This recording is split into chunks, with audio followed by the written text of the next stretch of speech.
Before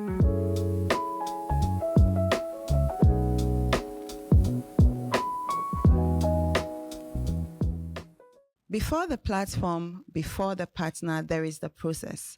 And today on the Real Talk Show, we are talking about the sacred space between the promise and the platform. And we are honored to have with us today a father, a visionary leader, and a pastor, someone who embodies what it means to become before building. This is becoming before building. Let us talk about what God does in us before he works through us. We'll be right back.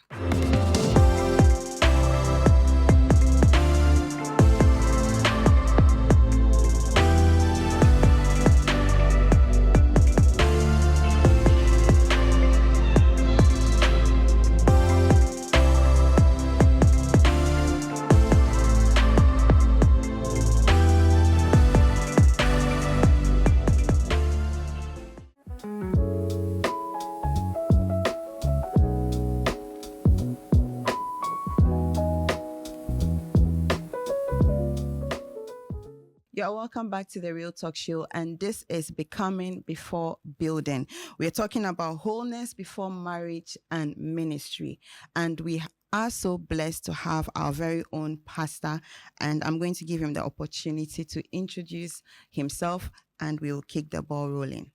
All right, Reverend, you're welcome. Thank you very much. You can introduce yourself more.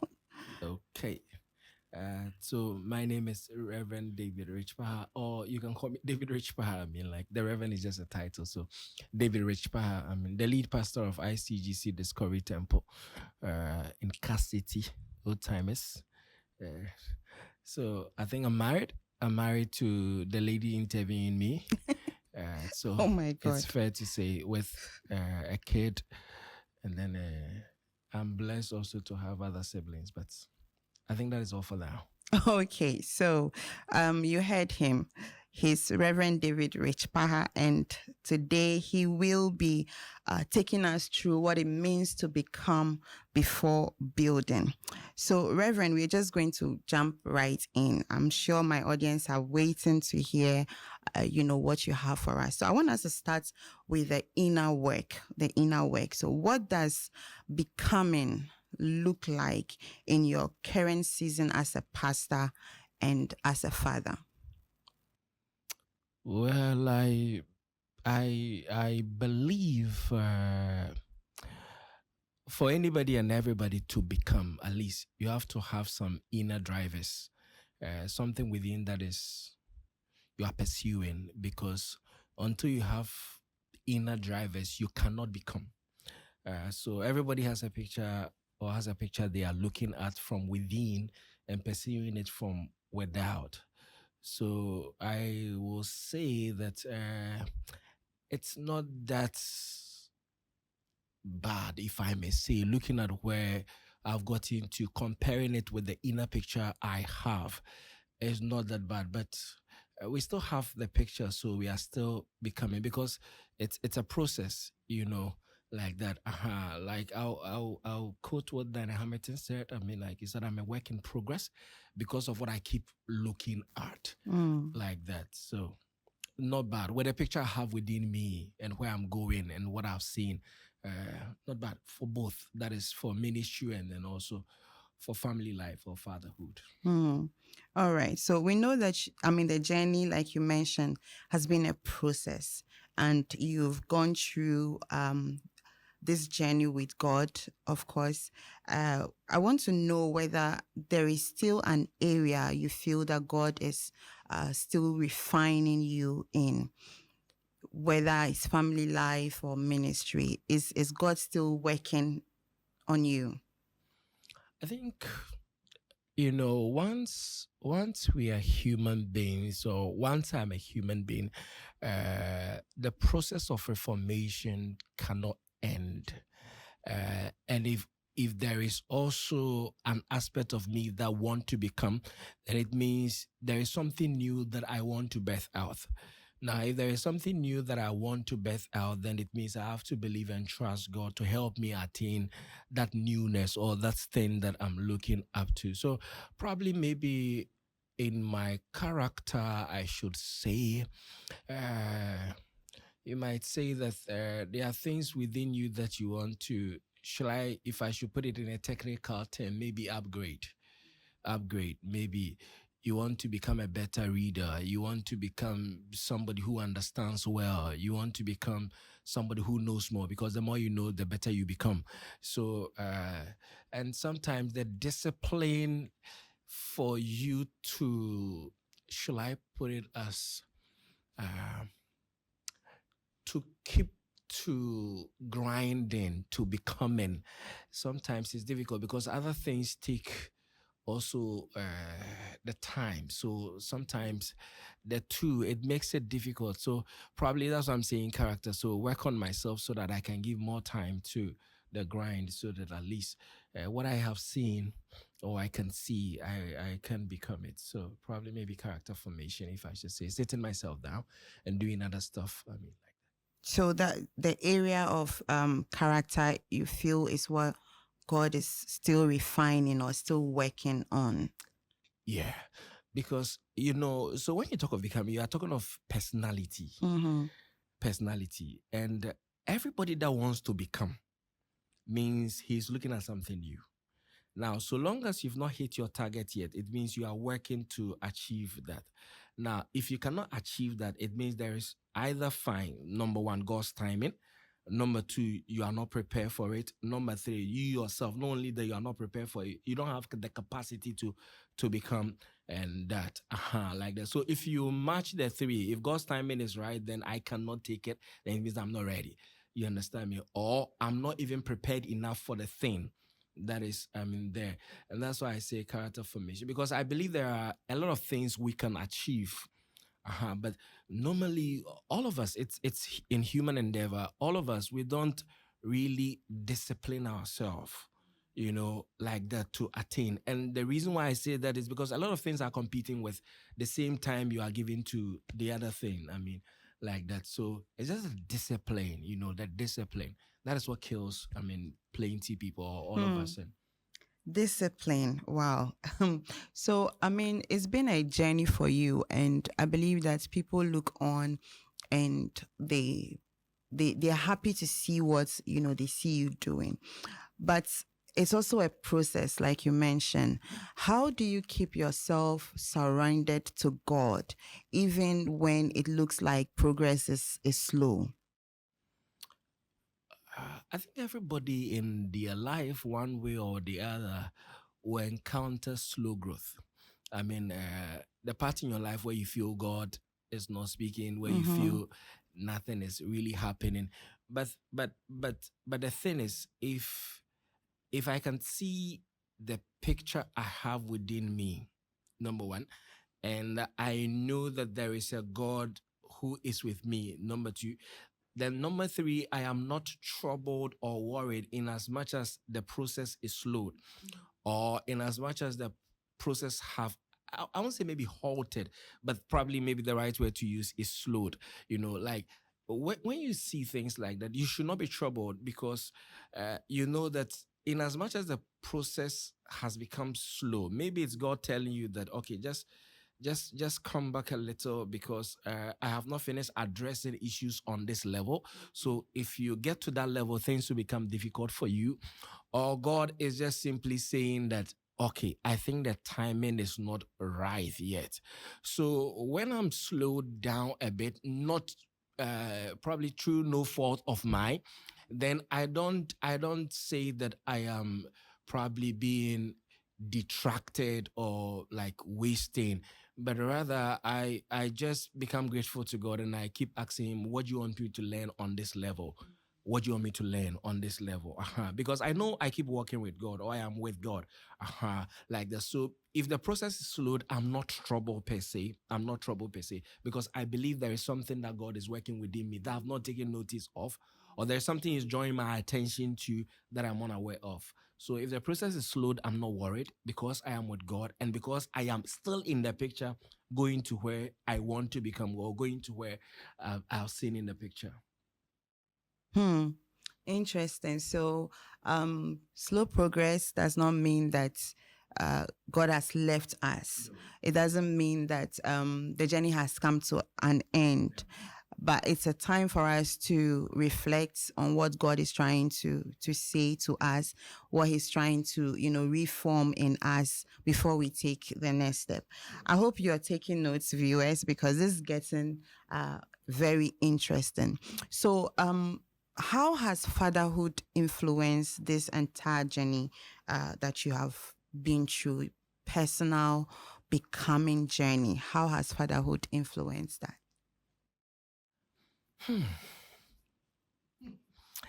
Uh, I don't know whether to answer it in terms of fatherhood. Probably I'll try fatherhood in terms of fathering a girl or fatherhood in terms of having a family. I think both have taught me several things. I don't know whether I should start with the girl first. Yes, start with her.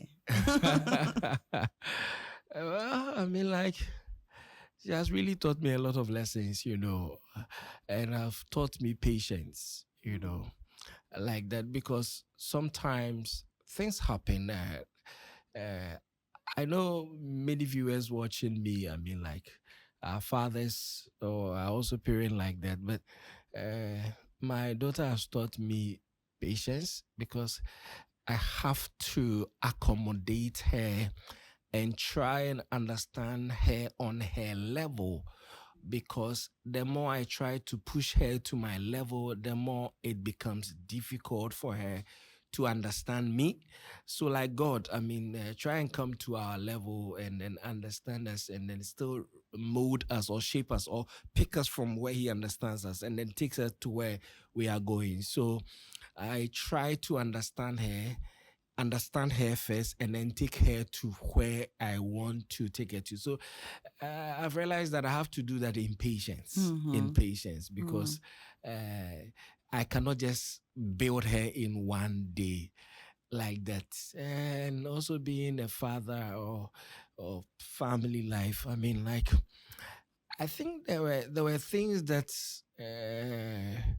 naturally I wouldn't accept, but when you are bonded, I mean, you have to learn that your partner is coming with other things that you have no idea of, no knowledge of. So you have to open up yourself to accommodate it, not only accommodate, and then to receive, make space for like her. Because I think I was taught something before marrying that the ladies coming from a different house, different setting, the way they do their things different, the way she has been cultured and raised different.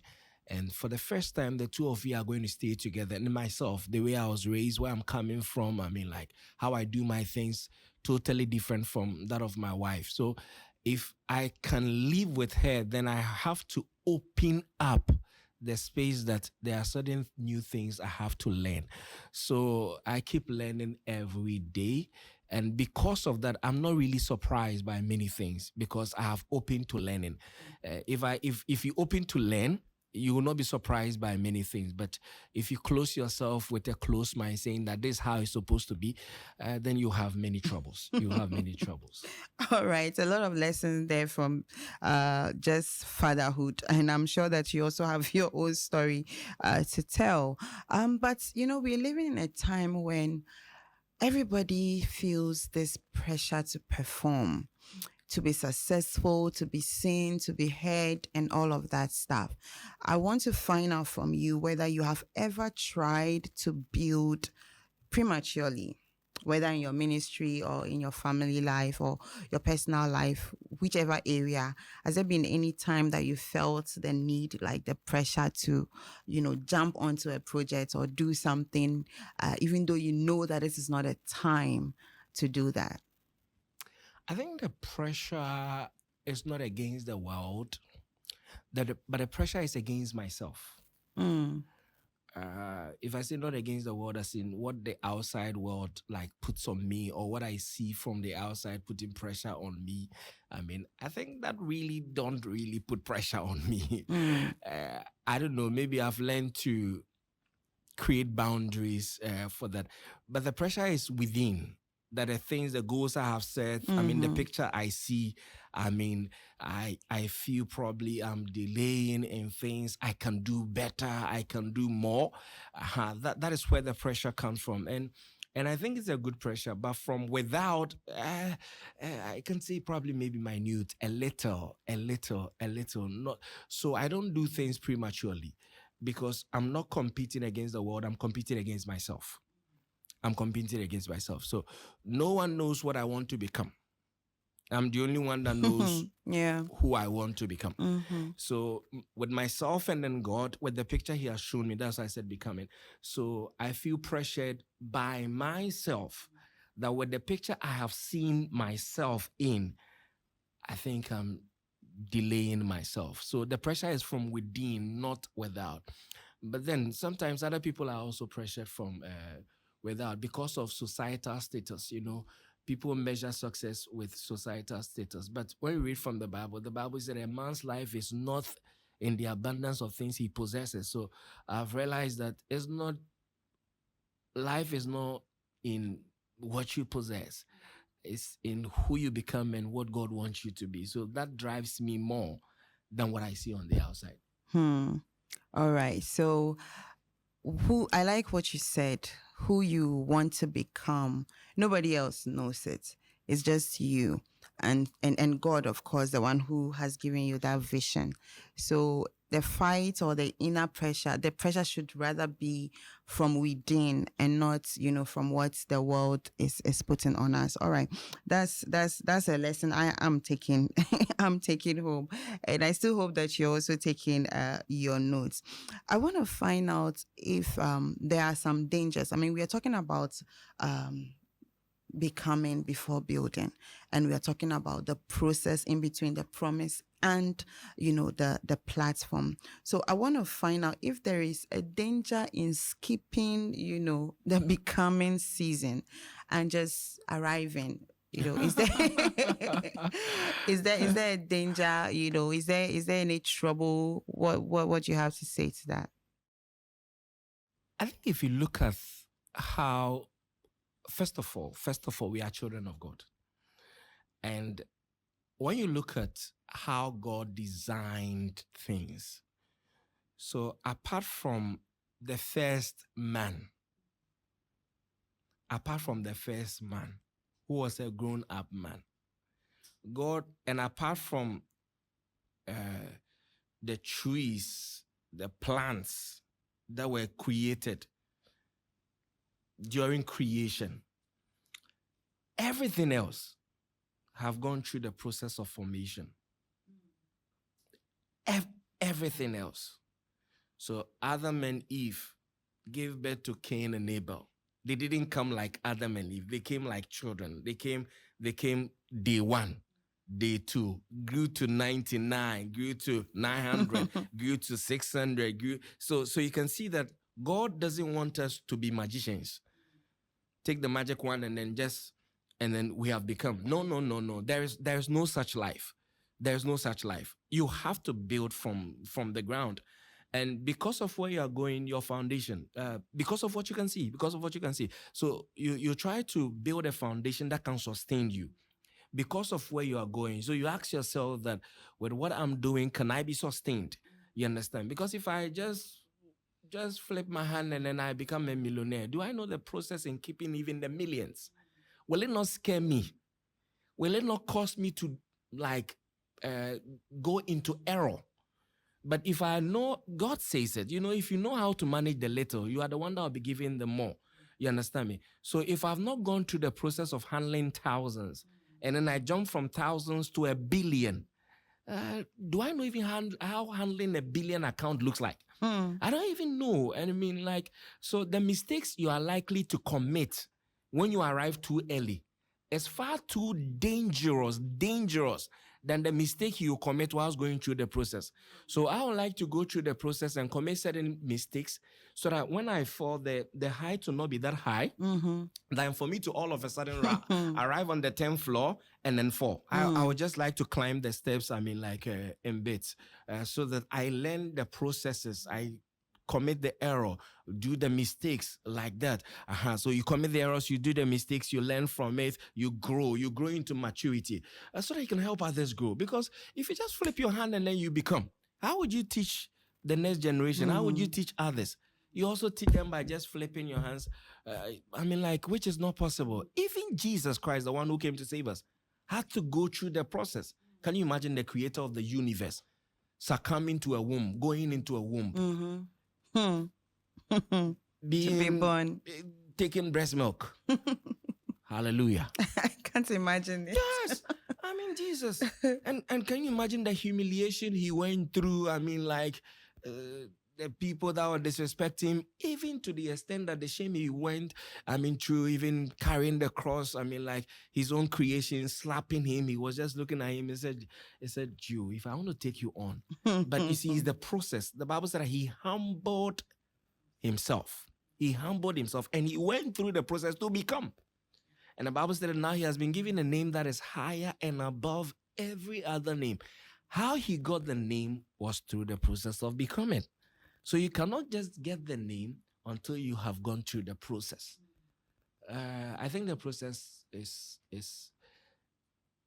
how do I say, is the best thing for everybody to what you want to become, the process, so that you will not forget the steps you went through in becoming. Wow, I like the way you use Jesus as the example, because to know that he himself had to go through the process. Who are we not to go through the process? And to even think of it, sometimes I think about creation and then I'm like, God in fact could have called everything into being in one day. He's God. He's God. He's God. Even in one day, the kind of things he called into being. When you call animals in being, the species of animals that came, the how shall I say, the varieties, the different. If you have a lion, we have different species. We don't have one. If you have ants, we have different species. If you have birds, we have different species. Like they all came in one day. So if God wants to call everything into being in one day, he could have done that. Yeah. But yes, though he took his time. Day one, and God saw it was good. Day two, God saw it was good. Day three, in the day God saw that there was calamity and chaos, he refreshed the system. And God said, let there be light. He put the things well, and then continue with his creation till he ended. So we can't skip the process. We can skip the process. Wow, I wish we had more time, but I'm just going to, my producers are pushing, but I'm also going to push against them because I need to ask you a few more questions. What does it mean to be ready in God's eye? Like, how do I know that I'm ready? As in, I feel ready, but how do I know that, God is ready for me to be ready? I don't know how to frame it, but how do I, what does it mean to be ready in God's eye? First of all, you test your availability in God's assignments. So sometimes you might feel you are available, then you realize that you are giving excuses to some of the things God wants you to do. Now, if you give excuses to things God wants you to do, one way or the other, you are telling him that you are not ready. So you have to test it by your availability on the project of God or the planning of God for your life. Because until you are available, you cannot be used. Okay, so then the second thing is, if you are available, it takes humility to teach somebody. Yeah. And it takes people that are humble to accept things. Now, if God is the one leading and if God is the one that is guiding you, then definitely you have to come under him. So it means you have to be available. You have to humble yourself to be taught. A lot of us cannot humble ourselves to be taught. So majority of the time, we want to go ahead of God and then want God to follow us. But you see, I ask myself a question, like, can God be in your life and you lead God? No. God is too big to be led. Yeah. I wonder why people think God has to catch up. They play the catch-up game with God, that he has to catch up. It's like they are way ahead. I mean, like, if you're available, you have to be humble and open up your spirit to be taught. Now, if God sees that you're available and you're humble, then He will walk with you, then He will roll with you. But until these two are in place, number one, your availability, and number two, humility to be taught, I mean, like, you are not ready. You're not ready. My final question before we run out of this place quickly. What's one thing you're grateful God didn't give you too soon? One thing I'm grateful God didn't give me too soon. Yeah. Wow. It's a hard one. I intentionally brought it to the last. I'm just thinking, what is that one thing? What is that one thing?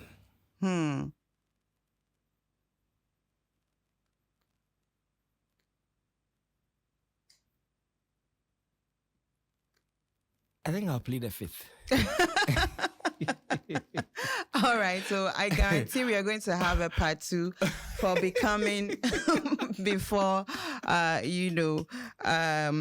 building. Viewers, I hope you've learned a lot. We are not done. We will be back soon, just after the fun segment. This month we've taken time to celebrate fathers, and we took time to go out there and hear a little something from the Discovery Fathers. And we want you to, listen to them. Maybe you see your father. You never know. Stay tuned. We'll be right back.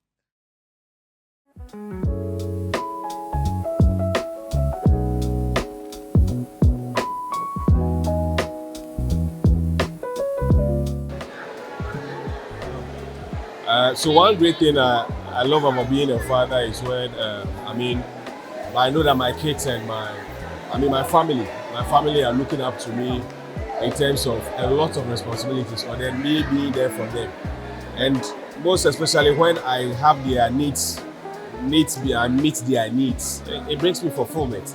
But that one alone keeps me going and then thinking about what to do for them the next period or the next time.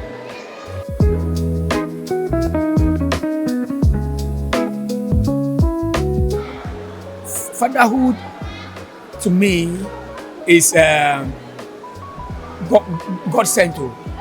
Yeah. So to be a father, okay, you need a lot of wisdom, okay, and what do you call the word of God to actually nurture your children. That's what I mean. So fatherhood, I take my inspiration from the father of all lies, okay, who is the father of our Lord Jesus Christ, okay. So with this inspiration from him, I'm grounded to take care of my children, and that's it.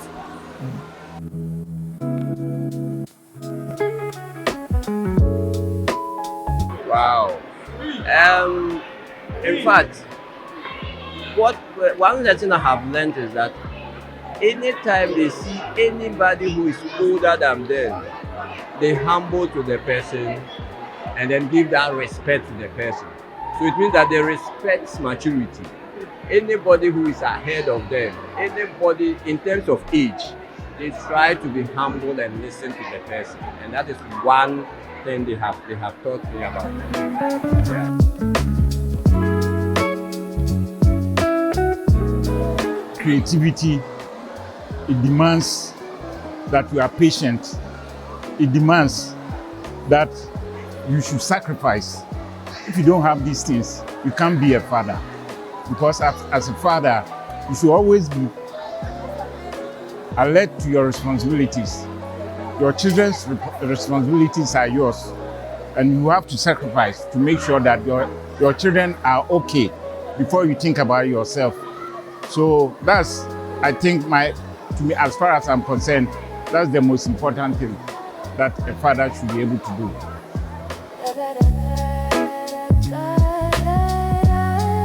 Okay, I think the area that God is giving me patience is the area of bringing my children up, especially from where they are taking some information from their friends, like a kind of comparison. It is an area that is very difficult. You need to try to explain to them for them to be able to understand what you are trying to give them, because they also have their understanding, their wisdom, the way they pick the information. But I also have to take my time, because if the pressure comes, it's not easy for me to, just answer them like that. But I need to take patience for them also to understand me, because if they don't understand me, all that I'm saying is of nothing.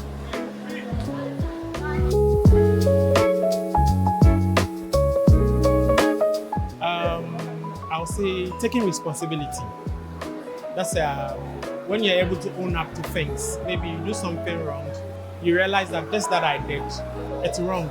You feel remorseful, and then you'll be able to apologize, or you'll be able to take responsibility for your actions. I think that is what I would want my kids to have.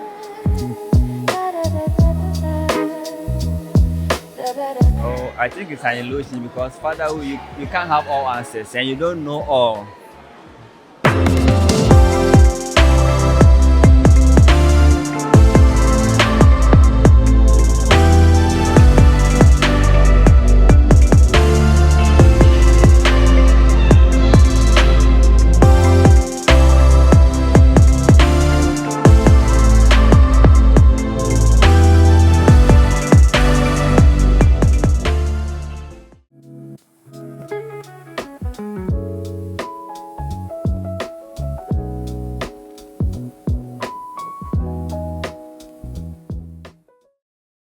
Welcome back to the Real Talk Show. This has been Becoming Before Building, and we have been blessed to have Reverend in the house with us.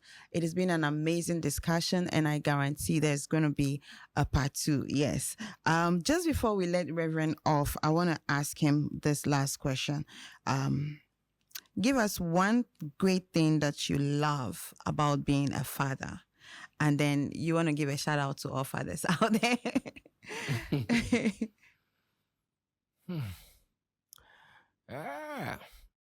Father as in father in ministry, father in personal life, fatherhood in general. What do you love about it?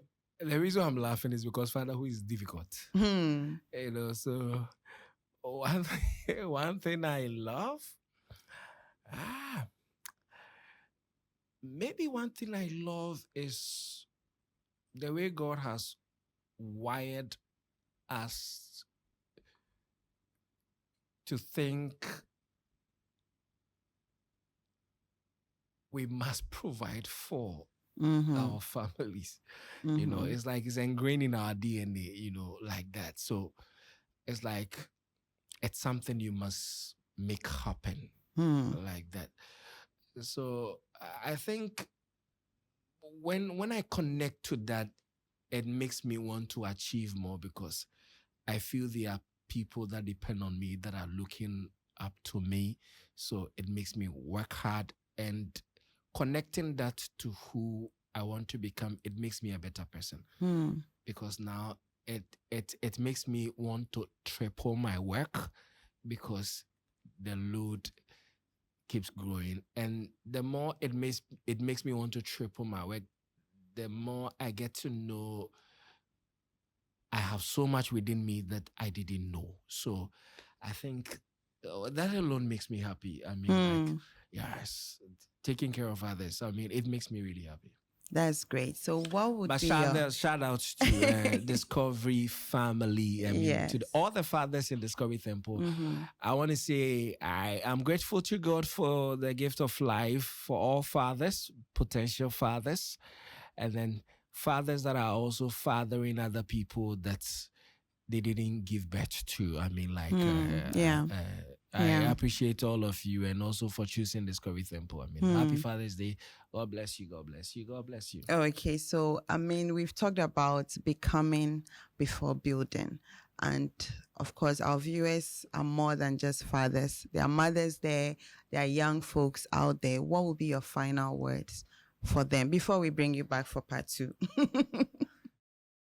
Well, my final word would be they should not skip the process. I mean, like, it might be tough because every process is tough. But then when you become the final product, that is where the joy is. But when you are going through the process, it's always tough. It's always tough. But when you see the final product, there is joy unspeakable that quenches the pain you went through in the process. So my final word will be they should not skip the process. Do not skip the process. Thank you very much, Reverend. You've been a blessing, and I believe that people have taken their notes and they are going to act on that. Wherever you are listening to us today, I want you to know that God isn't just preparing the promise, He's preparing you for the promise. And whatever you do, whoever you are, a mother, a father, you have to understand that your process of becoming is the altar that your children will stand on one day, and you do not want to rush the roots, okay? Let it grow deep down so that you can be that tall and mighty tree that everybody else looks up to. This is the Real Talk Show, and we are calling on everyone to share the link, help us become bigger and better. So please, please, please, you want to like the show, you want to send your comments, you want to ask your questions. Perhaps we will build a whole episode on that one question that you ask. Wouldn't that be great? So do that, and visit us on Facebook, on YouTube, and on TikTok, and follow us so that we can grow and continue to bring more wonderful episodes like this to you.